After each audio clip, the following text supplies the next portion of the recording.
everyone, it's Jack from Cultaholic, joined by Ross for some lovely wrestling news. Ross, how is it going? I'll give you the news everyone who watched yesterday's news video has been waiting for, an update on my massive blister. Are you ready, Jack? Are you ready? Yeah. You ready? Yay! Look at the state of that. Right across the heel it goes. There we go. I don't know if you heard any words I said there, but Merry Christmas, one and all. Yeah, it looks bad. You're full of hay fever, aren't you, Jack? Yeah, are you as well? Just a little bit. Oh, man. Anyway, there's wrestling news, I suppose, as well to talk about instead of our respective ailments. So I'll get into the headlines. First of all, is Samoa Joe returning to WWE tonight? We also have an update on WWE's potential return to Saudi Arabia. And finally, an NXT star was last night called up to Raw. So yes, first of all, let's talk about this Samoa Joe story. It's been quite a weird one because obviously he was released, everybody was quite shocked by that, but now it appears as though he might be heading to NXT, or heading back to NXT, I should say, after what happened at TakeOver, Ross. Did you see what happened to William Regal? Oh, no. Yeah, the show is going off the air, and with several tears in both eyes. Not just Ric Flair from 1992. It was like Ric Flair, but even worse in 1992. William Regal just said maybe it's time for a change because of all of the bedlam and all of the chaos and the fighting and stuff that happens in NXT these days that he can't keep on top of anymore. He says he's been in charge of NXT for 7 years, and this is the worst he's ever seen it. I disagree, but, everything gets on top of us. It's always been a bit of a madhouse, but it's William Regal. He just battles on, doesn't he?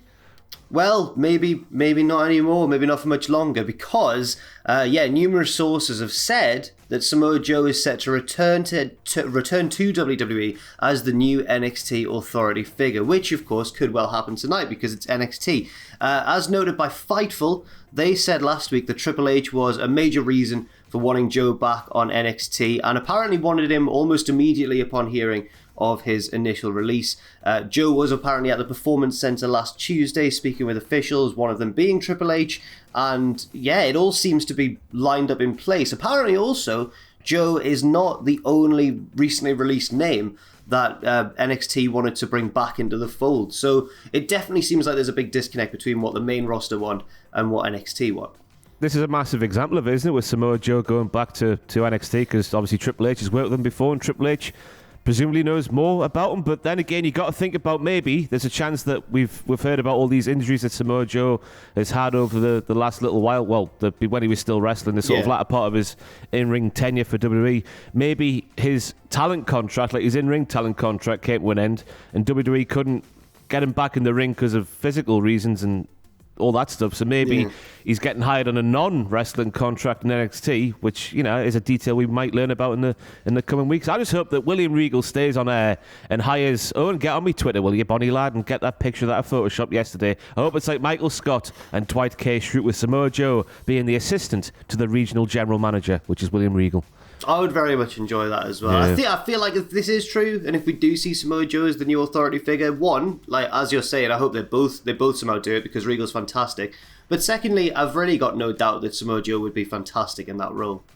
It was those segments on Raw at the start of the pandemic. He was just like, he was hosting contract signings or something between people like Dominic Mysterio and Seth Rollins, and he just looked like a general manager, but with a different sort of edge, because we all know that Samoa Joe, we can just forget about the in-ring injuries and stuff. Let's just pretend he can still do the wrestles and just choosing not to. He can still kick the SHIT out you if he wanted to, which not too many general managers of the past have been able to do, have they?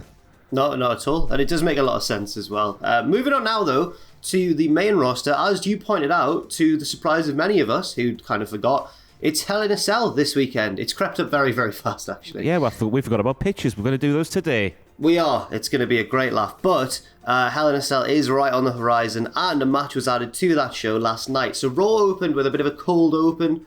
I watched like the first hour of Raw before I fell asleep. And Alexa Bliss was there on her swing in the playground and said that she put Lily, the puppet, in timeout for what she did to Shayna Baszler last week. And then Nia Jax just came along.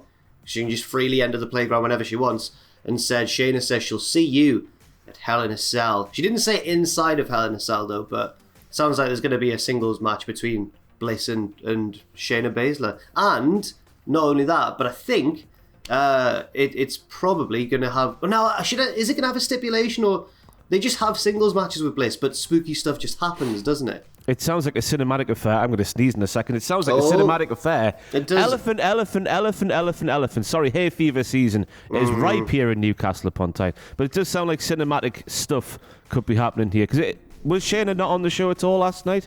I've only seen one segment of last night's Raw as we're sat here currently. I don't believe that Shayna was on the show last night at all. So we had yeah, the biggest angle of last week's show not really followed up on at all. Yeah, that's true. Yeah. Fantastic. Yeah, no, she wasn't on any of the rest of the show. Excellent Fantastic, stuff. Yeah. Lovely. That's good to see. So we'll see what happens there. I'll just briefly run through the rest of the card as we know it so far. We've obviously got Drew McIntyre and Bobby Lashley inside of Hell in a Cell. Drew McIntyre cut a weird promo last night as well, a very phallic How promo. Scottish was it? It was really Scottish, but also really... talking about Will Wallace, or Big Willie as he calls him, and he said he was famed for his massive, gargantuan, bulging brain, and then it was just like... Bruce Pritchard written all over that one. I saw someone tweeting because he was on about some sort of spider in a cave in some Scottish conqueror or something last week's Raw, and then he cut a table in half with a sword while wearing a kilt while Bobby Lashley was in a suit because of street clothes and whatnot. And just imagining Bruce Pritchard on his podcast in like 15 years time. I forget who tweeted this. I'm stealing it shamelessly. They were like, just imagine Bruce Pritchard on his podcast in about 15 years time saying, "Oh, Drew McIntyre back in 2021 didn't really want to commit to the character of the Scottish psychopath that he wanted to portray." It's strange, but because he's got very cringe, hasn't he? I'm sorry, I'm going off on one here, but he's got very cringe. He has all of a sudden got very cringe, and it's very strange. I think it might have been Matthew who tweeted that, or retweeted it, possibly. We've also got Rhea Ripley versus Charlotte Flair for the Raw Women's Championship. We've got Bianca Belair versus Bayley for the SmackDown Women's Championship. We have Roman Reigns versus Rey Mysterio in Hell in a Cell as well. And Alexa Bliss versus Shayna Baszler. So it's shaping up all right in terms of the in-ring action, but a lot of those feuds are a bit strange as we head into Hell in a Cell. Elsewhere, we've got a bit of an update on WWE returning to Saudi Arabia. PW Insider have been told by company sources that the early expectation is that they will return to Saudi Arabia this autumn, or this fall, if you're in America, but an official date hasn't been locked in yet. Apparently, they're planning to run one event there before the end of the year, and as horrible as it sounds, I cannot wait, because mad stuff happens whenever they go to Saudi Arabia. It's one of two ways, isn't it? It's either Hiroko Sumi portraying the role of Yokozuna, because of course Yokozuna couldn't be there that year, or it's Goldberg toppling the Fiend. So it could go one of two ways, either silly or bitter. We've seen some both, like Shane McMahon becoming best in the world as well. That was fantastic. And Shane McMahon beating Drew McIntyre. Yes, Roman Reigns. Roman Reigns, I beg your pardon. Yeah, with the help of Drew McIntyre. Yes. Yeah. And the Chewaake Trophy, when Undertaker just walked into the match, won it, and just then walked off. That was good. Then we had the whole stuff with the casket match with Undertaker and Rusev and Jericho and Rusev again. Yes. Yeah, it's strange. Yes. I hope it's a silly show and not a devastating show like watching a character who WWE built up and put a lot of investment in getting knocked down by an old man. Yeah, hopefully not. Yeah. And finally, an NXT star was called up on Raw last night. Now, have you seen this yet, Ross? This is the one segment I have seen. And oh, my Lord. On one hand, it's fantastic to see Piper Niven on Monday Night Raw. She's made it to the top of the business, if you want. I'm sure she'll be making lots of money and lots of TV exposure and all that good stuff. She looked dominating in her match. So that's the sort of the positive bit out the way. The fact that she's on Raw, she's made it there. Good on her. The bad bit is that leading commentator Corey Graves said, "Who is this young lady? Who is this young lady?" was the direct quote. At the end of the match, "I want to know more about this young lady." This is, let's forget about Piper Niven being world travelled for the past 10 years, whatever it's been. She's been in promotions all over the world, titles everywhere. Most importantly, she's had today, death matches. She's done it all. She's done it all, in the literally industry. all of it. But today, here in 2021, she is one of the leading lights in the the WWE NXT UK Women's Division. She was part of the Mae Young Classic a couple of years ago. What is the point in NXT UK if when they're getting to Raw, people are going, "Who is this young lady?" Yes, what they're doing there is they're implying that it's not worth watching NXT UK because they don't do it. So that's an odd direction for them to take. And it was odd what happened in the match as well. So for anybody who didn't see it, Naomi was in the ring. She was going to be Eva Marie's big return opponent Eva Marie came out with Piper Niven, who they didn't name yet. We'll get onto that in a second. And instead of Eva Marie getting in the ring, Piper Niven got in the ring and did, as you mentioned, she dominated Naomi. It was pretty much a squash match. And then afterwards, she was very naive and happy. She was like Bayley, like old NXT Bayley. Like sort of ditzy and jumping around, like acting like a child. Like, why is so many people acting like children these days on Monday Night Raw? And then she rolled out the ring, and Eva Marie grabbed the mic from the ring announcer and went, "Your winner of the match, Eva Marie." Now, hang on. what's happened there? It's just another creative way not to have Eva Marie wrestle, because presumably, I'm just saying, presumably she's still not very good, which is, I think, was the reason back in the day that we had the gimmick where it was like, Eva Marie will be here soon, but she's stuck in traffic. But that was good. But has she not been training for the past 4 years? What? I don't understand this. I don't know. I'd like to think that once they finally get her in the ring, she can actually do some stuff, and we're all proven very wrong. I'd love that. But I don't know. And I don't like, the very patronising way it's portraying Piper Niven, who, according to Sean Ross Sapp, may be getting a new name, which I don't know whether it's an accent thing or whatever, but he spelled it Doudrop. Doudrop. Now, I don't know if that's just a different way of spelling dewdrop, that we would say, like, as in blades of drops of dew on the grass, but, it's just an accent thing. Moisture.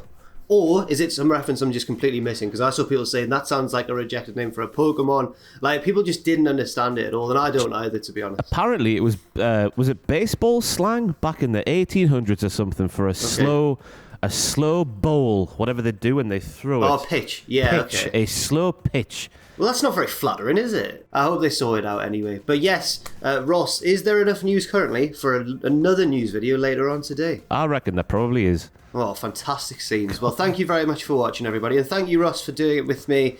Leave your thoughts and opinions in the comments section down below. And stay tuned for pictures at some point this week as well. Why not? We'll do it today. Who's the third presenter on that? It's that horrible little bald man. That horrible little bald man who went on our Twitch channel last night as we're sat here, and he effed and blinded more than I've ever seen anyone effed and do anything like that before in my life. I was absolutely flabbergasted. I was shocked and appalled. It's Andrew. Fair enough. Did you see the little promo he cut? Yeah, I loved it. I thought it was fantastic. He looked like a chava, bringing the class and sophistication of Cultaholic wrestling into the ground. Is that young man? He went very, very Yorkshire. Yeah. I'll get thee. He was saying. Anyway, thanks for watching, everybody. Stay tuned for all of that, and we'll see you very soon.